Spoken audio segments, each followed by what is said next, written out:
హైదరాబాద్ నల్లకుంట ప్రాంతంలో దాడులు నిర్వహించి డ్రగ్స్ పెడ్లర్లను అదుపులోకి తీసుకున్నామని తెలిపారు నగర అడిషనల్ సిపి విశ్వప్రసాద్.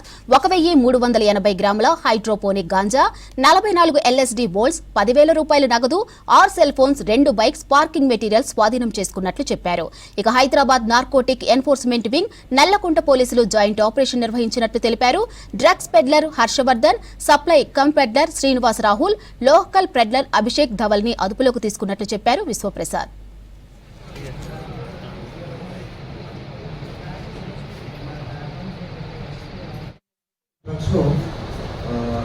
ఈ రోజుల్లో కన్జ్యూమర్స్ ఎలా అవుతున్నారంటే స్మాల్ సప్లయర్స్తో వాళ్ళ easy life style, lavish life style కోసమని చిన్న పెడ్లర్స్గా మారడం.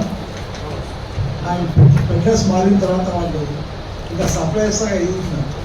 సో ఇది ట్రాన్స్ఫర్మేషన్ ఆఫ్ కన్జ్యూమర్స్ టు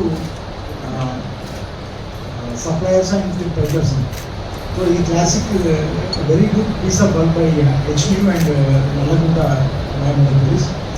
ఈ బేసిక్ రీజన్ ఈరోజు మేము ముందు ఆధారపడుతున్న ఫేమస్ ఎవరంటే నార్కోటిక్ పెడ్లర్స్ ఎవరైతే ఉన్నారో వీళ్ళు ఒక అతను ఇంటర్ స్టేట్ డ్రగ్ సప్లయర్, రెండవ అతను inter state drug supplier come peddler, తర్వాత ఇద్దరు drug consumers supplied as turn into local peddler.